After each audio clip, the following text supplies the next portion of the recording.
Ito ang pinakamatandang recipe ng Everlasting dito sa Marikina. Welcome dito sa Marikina, ang tinaguriang shoe capital of the Philippines. Kilalang kilala pagdating sa pagiging magaling sa industriya ng sapatos. Pero hindi lang naman tungkol dyan ang dahilan ng pagsugod natin dito. Meron din kasi silang mga natatanging recipe na pwedeng ibida na may sariling kwento at kultura. Kaya naman ngayong araw ay titikman natin ang ilan sa mga pinaka-classic at talaga namang sikat sa handaan kapag sinabing Marikina, mula sa pinakamatandang gumagawa ng Everlasting. Nauna ako nagtitinda ng Everlasting since 1955. Titikim din tayo ng isa sa mga paborito at traditional na kakanin ng mga Marikenyos. Alanganin puto, alanganin kutsinta na meron siyang keso. Aalamin din natin kung ano nga pa itong tinatawag nilang wak na toy, na isa din sa mga classic at matagal ng bahagi ng mga handaan dito sa lungsod. Dito po sa Marikina, meron po kami sariling version na minudo. Ang tawag po doon ay wok na toy. Pero gaano na nga ba sila katagal? Kilala pa rin kaya ito ng bagong henerasyon? Alamin na natin agad ang kwento, kaya tara na, sumugod na tayo. At nandito nga tayo sa Marikina, ang tinuguriang shoe capital of the Philippines, at dito tayo mismo titikim ng mga pagkain dito pinanganak, original at authentic sa syudad na to. At isa sa mga original recipe kapag sinabing Marikina, saktong-sakto nandito tayo sa first stop, Everlasting ni Nanay Ipangs, at 1950s pa ito nag-umpisa. At today, nandito si Nanay para maikwento sa atin at malaman natin paano ang proseso ng Everlasting. Tara, pasok tayo dun sa loob. Hello po, Nay. Magandang umaga po. Ganda umaga naman. Kayo po si Nanay Ipang. Yeah. Ilang taon na po si Nanay? I'm 92 years old now. So kayo po ay nag-umpisang gumawa ng Everlasting nung anong taon po? Since 1955. Nakakagawa pa kayo ng Everlasting, Nay? Kaya pa. Ano po Nalala. pala ang Everlasting? Ang Everlasting, nagisnan ko na, maliit pa ako, ang tawag Everlasting. Ang ibig sabihin, matagal mapanis. Everlasting po ay pwedeng ulam, pwedeng palaman sa tinapay. Especially po sa Monay. At dahil nga sabi nila ay masarap i-partner yun sa tinapay, so ito, bibili tayo. Pabili po kami nito, 50 pesos po. Ito pa oh, bagong luto yan. Pabayad. Yan oh.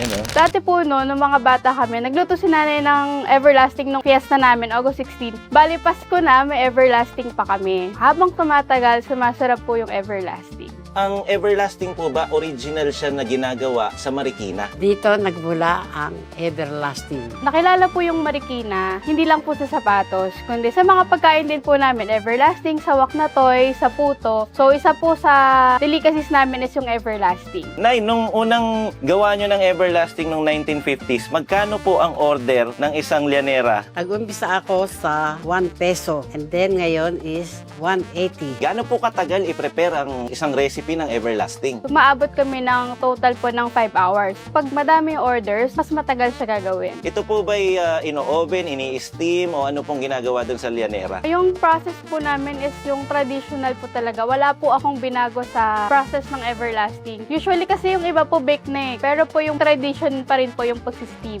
Yan pong ginagawa ninyo ngayon, yan ay kabisado pa rin ni Nanay. Ang Everlasting, niluluto ng aking apo, tinitikman ko muna bago niya ihanda sa lanera. Kahit gano'n na ako katagal nagluluto ng Everlasting, syempre iba pa rin yung last say ng lola ko, si nanay. Kahit ilang batch yung niluluto ko, bago ko siya ilagay sa lanera, pinapatkim ko muna talaga sa kanya. Ano na ang pinakamaraming order na nagawa ni Nanay mismo? Nung time na sobrang lakas namin, umabot po kami ng 200 tubs a day. Ito naman na yung pickles na importante sa recipe na to. Ang pikis namin hinahalo ay ginagawa ko lang, homemade. So ang pinaka-proseso po ng mismong paggawa ng Everlasting ay nag-uumpisa po sa paggisa ba, sa pagpapakulo? Magsa-start po kami sa paggisa po ng bawang sibuyas sa butter. And then after po nun, ilalagay po natin yung baboy. And then papakuluan siya. And then pagka medyo na dry na po yung water ng baboy, ilalagay na po natin yung pickles. Pati po yung sabaw. So pagkalagay ng pickles, ganito na itsura. So hihintayin lang natin to. Tapos banda dito makikita nyo,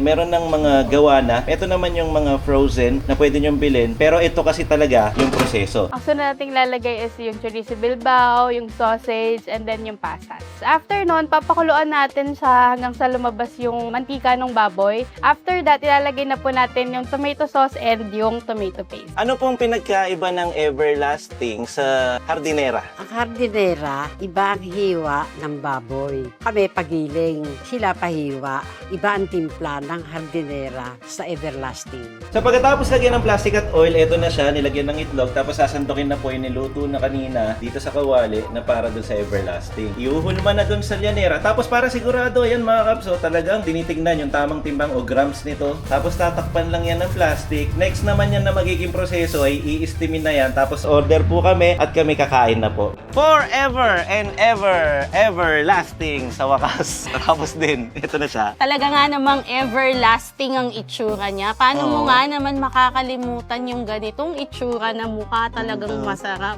Ang lambot patignan, no? Parang nagjijigil lang siyang gano'n, no? So, eto siya. Ang ganda ng korte niya. Alam niyo yung korte ng lyanera. Tapos pabaligtad siyang ginanyan. Kaya ang pino, ang smooth ng itsura niya. Tikman na natin. Oo. Cheers tayo. Cheers! Cheers! Hindi to acting, totoo to. Ang sarap nito. Ay, Ang ang rich. sarap!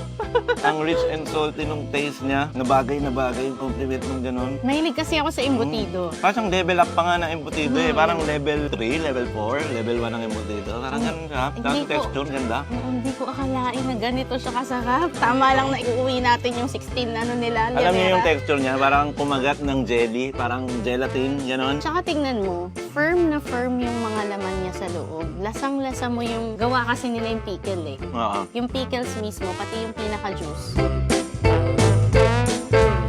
Lasang-lasa. Ano siya, asim-alat siya, or linamnam siguro yung May alat na matamis. ibig ko sabihin. Tapos yung crunch ng mga sahog niya, tulad ng bell pepper, nagko-compliment lahat eh. Tapos yung bawat subo mo, para siyang may narinig na karne, no? Yung giniling, yung galing. Tapos steam siya, so ang sarap niyang kagatin.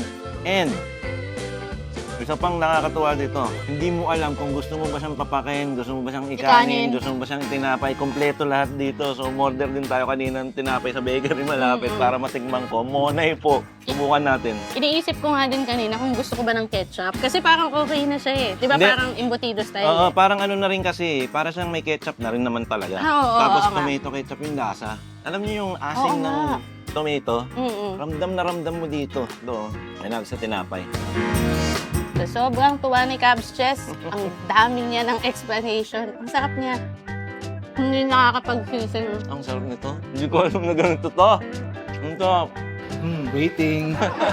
Hindi ko alam na ganito to. First time ko kumain ito. Ang nakain ko, hardinera. Oo, yung hardinera sa Quezon na. Di ba yun? Mas Ito giniling. chunky kasi yun eh. Mm. Buo-buo yung laman niya sa loob sa hardinera. Pero ito kasi, ground pork ang gamit.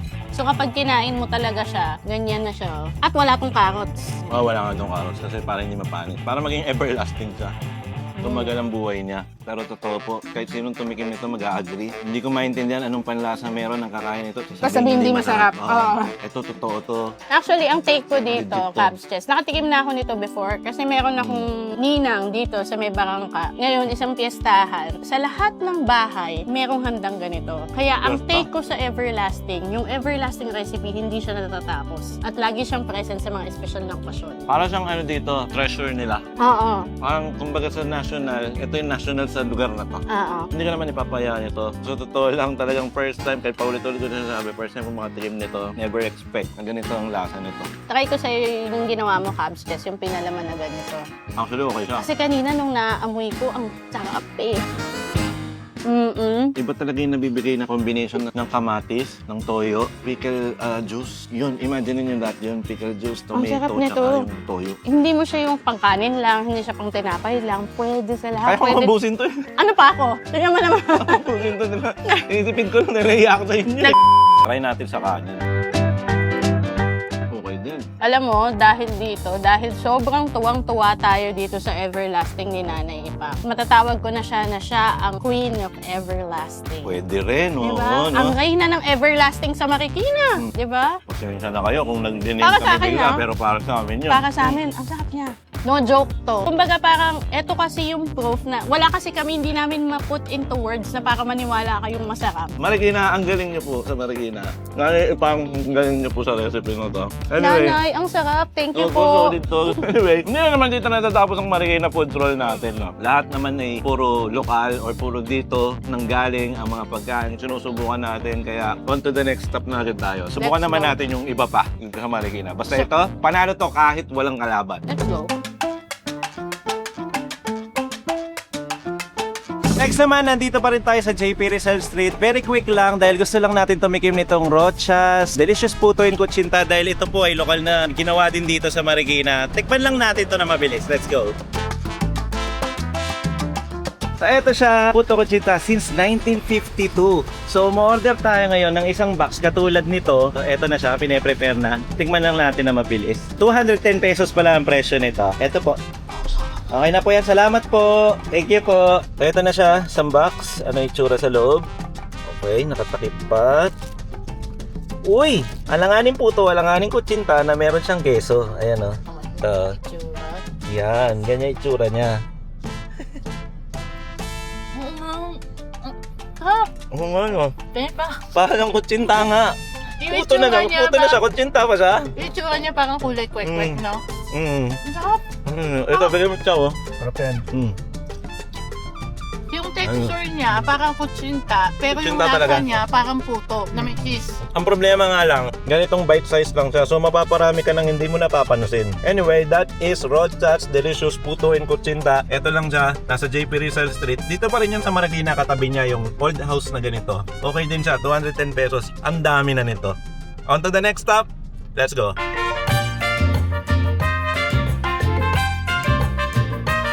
So para sa ating next stop, dito naman tayo sa Dragon Street, Barangay San Roque at nandito tayo ngayon sa Kina Restaurant and Pastry Shop dahil sabi nila ay meron pang isang lokal na pagkain dito sa Marikina na kung tawagin ay wak na toy. Medyo tunog kakaiba, medyo tunog Chinese, pero ano nga ba talagang ibig sabihin ng wak na toy? Alamin natin dun sa loob, tara! So para sa wak na toy ay pumasok agad tayo sa kusina. Saktong-sakto naman ay merong ginagawa dito si ate ng kanyang version ng wak na toy. Bakit nga ba siya tinawag na wak na toy? Yung story po ng wok na toy, dati po kasi may mga Chinese na tumira dito dun sa ilog namin sa Marikina. And then tayo po, as Filipino, hospitable tayo. One time nun, yung bata, binibigyan po niya ng pagkain yung Chinese. Siguro everyday na nagbibigay ng pagkain, ni-welcome nila. Sabi po ng Chinese, wok na toy. So, yung dish po na binibigay na yun ay tinawag po na wok na toy. Ano po ang pagkakaiba niya sa menudo? Ang pinagkaiba po sa menudo, wala po siyang patatas at carrots at atay. Dito naman po sa wok na toy, meron po siyang pickles. Tsaka marinated po yung karne namin. So ang karne na ginamit ay para ka rin naghiwa ng pang menudo mismo. So pagkatapos nito ate, anong mangyayari dito? Ang ginagamit ko po ay butter, sibuyas, bawang. Tapos po ihuhulog na po natin yung baboy na nakamarinate sa pickle. Tapos may suriso po at toyo. Antayin po natin siyang kumulo ng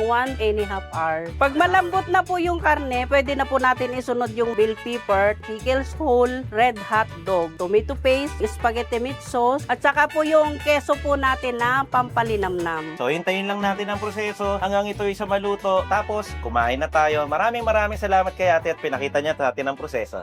Ito na ang wak na toy kung tawagin at narinig nga natin kung bakit siya tinawag na wak na toy. Dahil nga daw doon sa mga Chinese noon. Wak na. Wag na. Waka na.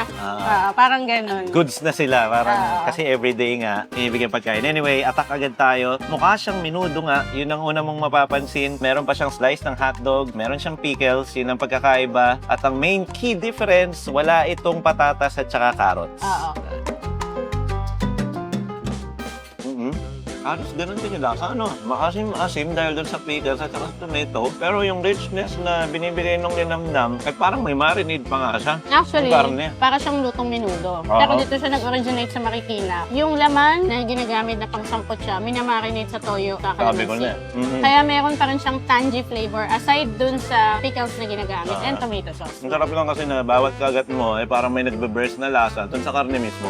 Kasi nga na-marinate siya. At saka makikita mo, buo-buo talaga yung pickles. So. Hindi siya basta relish lang. Hindi rin siya juice lang. Nakakatulong Buo talaga siya magbigay ng konting hint ng asim dun sa kasama niyang alak. Though naninibago ako kasi ang feels ko parang menudo. Siyempre pagkain mo, ganyan yung menudo, lasa ng menudo. Wala lang na parang touch nung carrots and patatas na matigas. Yung parang hahanapin mo. Yung square talaga siya. Oo. Kasabay mo siyang ngunguyain.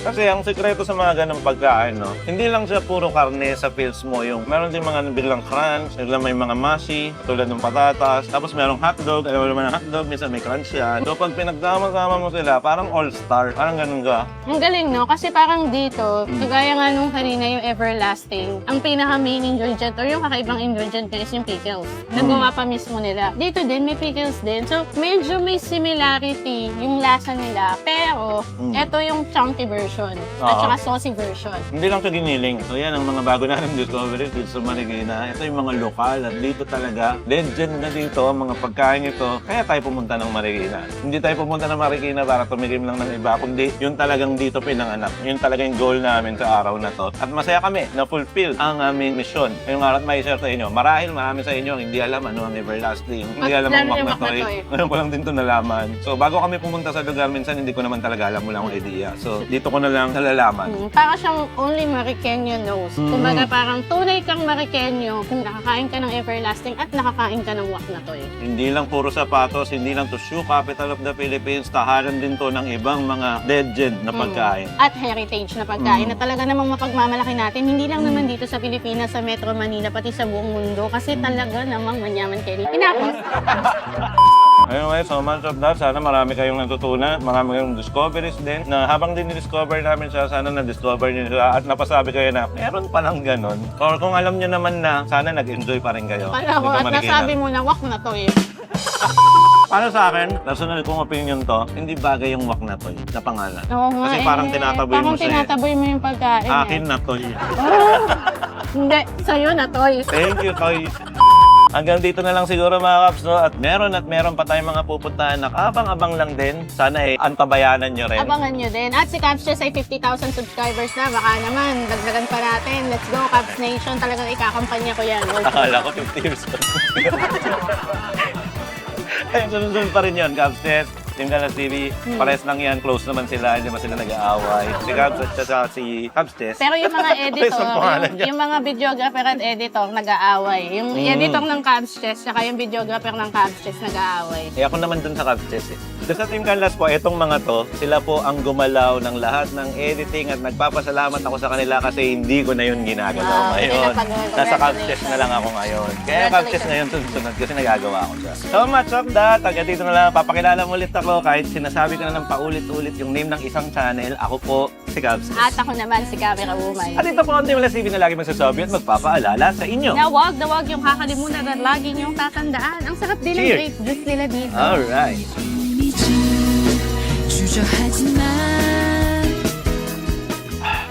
Ang sarap sa Marikina, pero in Kapampangan, ang tawag doon, manyaman! Kenny. Bye and peace out sa inyo. Bye. Thank you, Caps Nation. Alright! Thank you sa mga Mariqueño. Thank you kay Nanay Karina dito sa Maykina at doon sa Rocha na po. Thank you po sa lahat. At na may chicken. bahala na po yung magbe-best friend tatlo. Kung sino yung magtatakip dyan. Hindi ko natikman yung puto.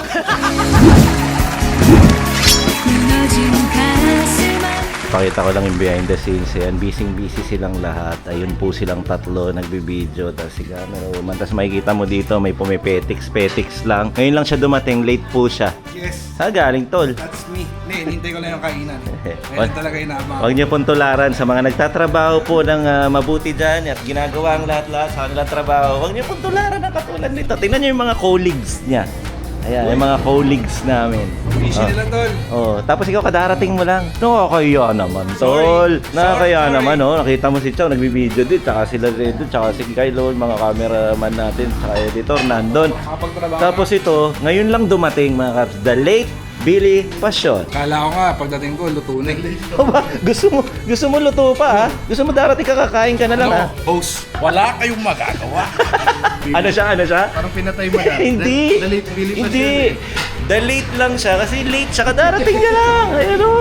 Hindi po kasi namin siya kasamang bumiyahe. So siya po kasi ay nagmotor na lang galing sa bahay dahil nasa around the metro lang naman kami. So, bumili ako ng monay dun sa bakery para ipalaman.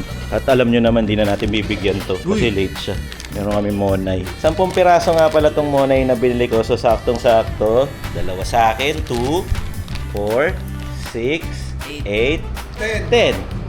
Sorry tol, late ka kasi kaya 10 lang. Akala ko kasi kanina wala ka pa eh. Kaya 10 lang binili ko eh. Dapat pala 12 na binili natin, no? Di bale, bawi na lang kami. Let's welcome again the late Billy Passion. Kaya talaga ako late kasi gusto ko yung Ano? una kagad pagdating ko. Magpapaliwanag ka pa, puro gusto mo kain lang. Host ako eh. Host ka ba?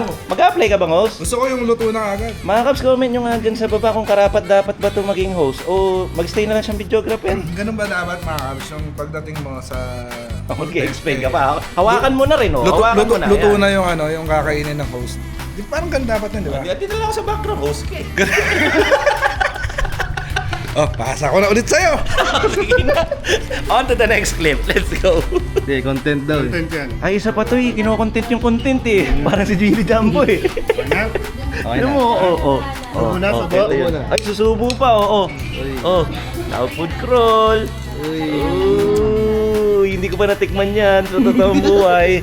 Guys, explain na. Ay, mag-explain. Ang sarap. Tapos, panalo, lolit solid. Sige na. Next clip na tayo. Merong nagbablog dito sa kabila at merong nagtatrabaho. Parang baligtad. Ganun Bakit naman hindi talaga ang buhay nagtatrabaho? natin eh. Pero ito kumakain na. Nagbablog pa nga oh. Gusto mo ako nag-viral niya? Kamay ko yan. With matching subo pa. Buti pa nga. Eh di ba nag-a-apply ka ng host? Eh part ng host yun eh. Dapat ikaw magbibirol. Hindi, di ba host kain lang? Hindi. Dapat kasama ka sa Ano ano. ba yung nagbibirol? Gusto ko kain lang eh. Ano ba ito nag-a-apply na host na to? Ay, istorbo lang yan. Tapos sa ba Istorbo. to? Tanungin natin sa cut station kung kailangan lang ba pag yung host kakain lang, di magtatrabaho. Kagaya nito. Walang ganun. Ako nga, nandito pa rin eh.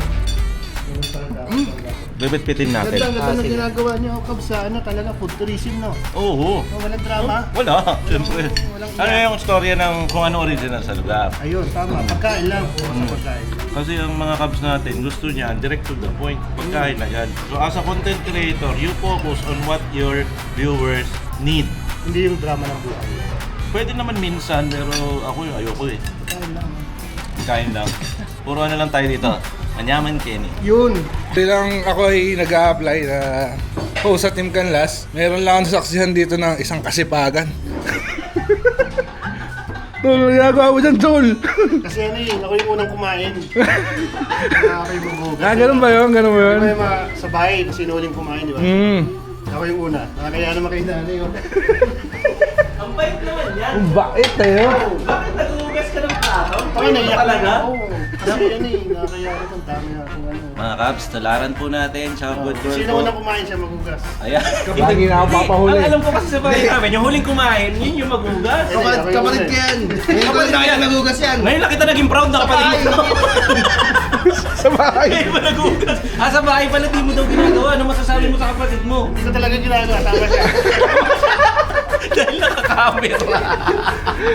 Ayun, nakalimutan ko sabihin sa taste test, so singit ko na dito. Wala pong dine-in dito sa lugar, puro take-out lang o kaya online order. So kami nakiusap lang, napagbigyan, kaya ngayon ay utang na loob po, kaya Naghugas! nagugas. Yun lang sa akin, exit na ako, bye-bye. Gustong gusto talaga namin mag-uwi nito. So nag-take out kami, saktong-sakto meron pang 11 pieces, pinakyaw na natin lahat yan. Sakto-sakto din kasi, natigda dalawa kami, dalawa sa'yo, dalawa sa akin, 4, 6, 8, 10, dahil 11 nyo, meron ka isa tol. May isa pa. May isa pa naman. Oo, no. Sige. Oh. Nagkasawa na kayo eh. Oh. Bakit tigdalawa pa? Aba, kinukontra mo pa yun. Basta tigda dalawa kami. Sa'yo, isa. Meron ka pang isa. At least Late ka na, may take out ka pa. 11 na lang kasi yung natira. So, ito, sakto. 1, 2, 3, 4, 5, 6, 7, 8, 9, 10, 11. Oh. Ito na lang po yung bagong gawa. Hindi na. 5 oras pa yung piniprepare eh. O, sige na. Thank you po sa inyo. Thank you kay nanay lalo. Ayan. Salamat po at hanggang ngayon, hindi pa rin nakakalimutan ng everlasting dahil po sa mga gawa ninyo. Thank you po hanggang sa muli. Tingnan nyo, share ko lang, di kami makaalis. So, inarangan kami, oh. Inarangan kami. Late na nga, oh. Umarang pa, oh. Pataw nyo na to. Nasaan ba si ano? Skog! Kunin nyo na to. 5 minutes na. 5 minutes na to. Esensya ka, sir? Meron po. Pero hindi ka natitiketan, sir. Tow na yan kasi 5 minutes na yan eh. Pero kahit...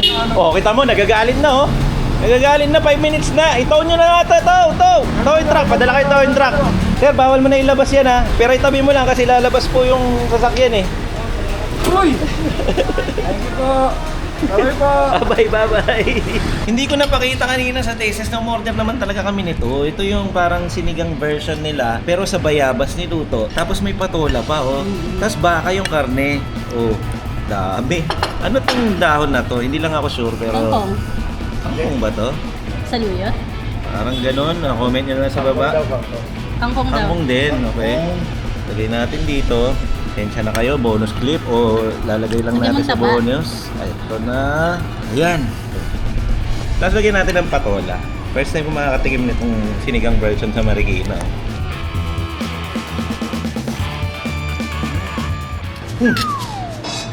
May nag-a-apply na host, ito pala. Ano ba, ano mo gusto mo?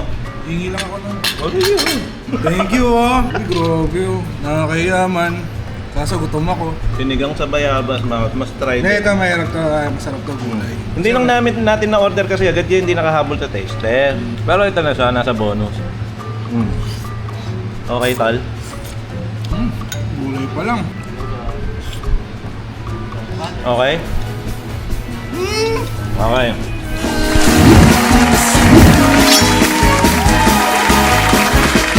안아주겠니